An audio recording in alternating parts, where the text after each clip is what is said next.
চোখের সামনে ভাসে, ওর কথাগুলো আমার কানে বাজে। অনুকে বাঁচা, অনু। ছোটবাবু, আমি এসব তোমাদের বলিনি। সব শুনে আমার বিপদের ভয় যদি তোমরা অনুকে এখানে না থাকতে দাও। এ কি বলছিস তুই? আমরা সবাই যখন তোর সুখের জন্য প্রার্থনা করি, তখন তোর দুঃখটা আমরা ভাগ করে নিতে পারতাম না?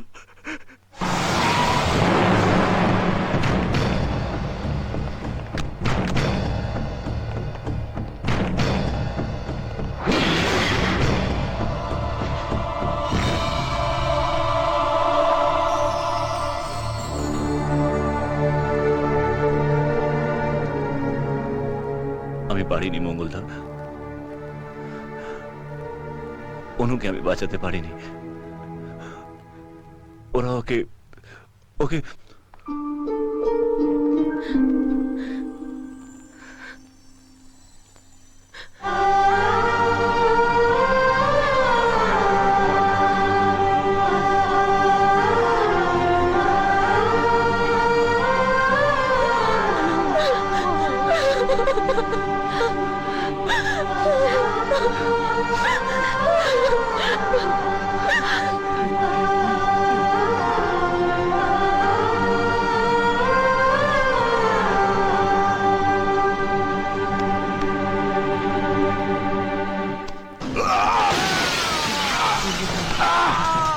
ইন্দ্রকে হাতে পেও না মেরে বাড়িতে পালিয়ে এলি? সূর্যনারায়ণের বোন ওর সঙ্গে আছে।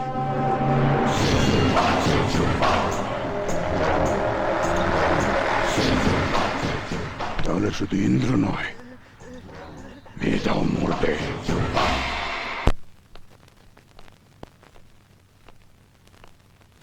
অনু, আজ আমি নিশ্চিন্ত হলাম।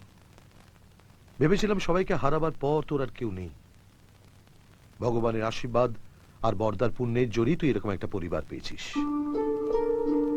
তোকে যে ওরা এতটা আপন করে নেবে, এটা আমি স্বপ্নেও ভাবিনি। আমি দেখতে চাই যে তুই বরাবরের মতো এদের সঙ্গে আছিস। আজ যদি বরদা বেঁচে থাকতো, তাহলে তোকে এরকম ঘরেই পাঠাতো, যেখানে আমাদের অনু অনেক অনেক ভালোবাসা পাবে। অনু, তোমার সিঙ্গাপুর যাওয়ার সব ব্যবস্থা হয়ে গেছে। কালকেই ফ্লাইট।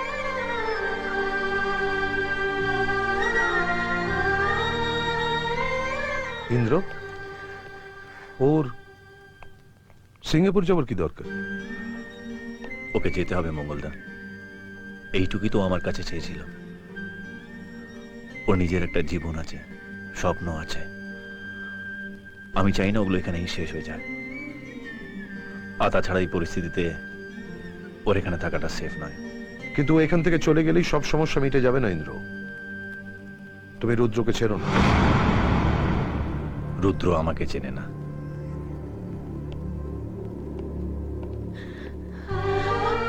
স্বপ্ন পূরণের জন্য ভাগ্য থাকা দরকার মঙ্গলদা।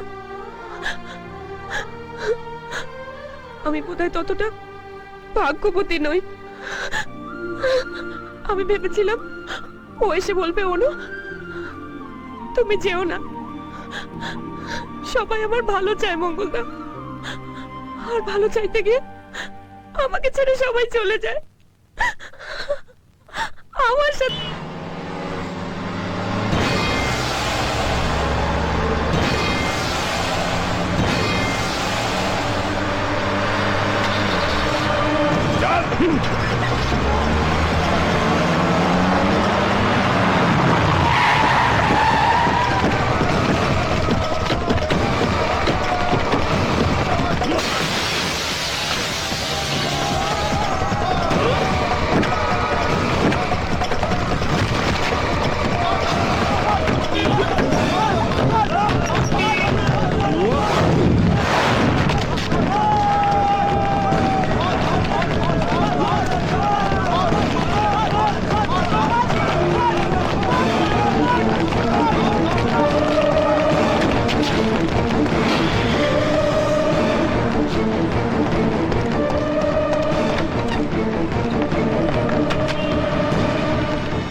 এদিকে সব ঠিক আছে, তুমি অনুকে নিয়ে এয়ারপোর্টে যাও, আমি এখনই আসছি।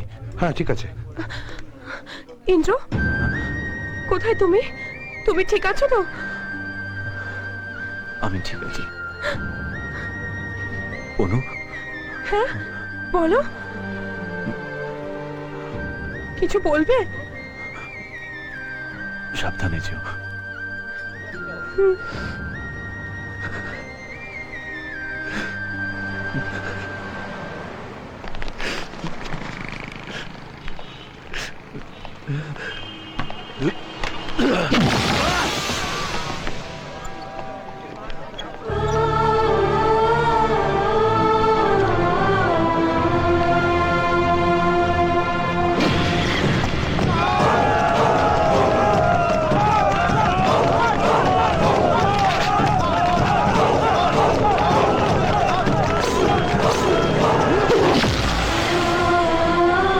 অনু, মা সময় হয়ে গেছে।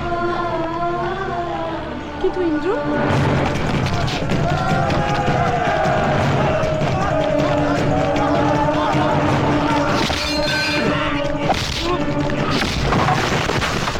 All Singapore-bound passengers are requested to collect their boarding passes. আর দেরি করাটা ঠিক হবে না অনু, এবার যা।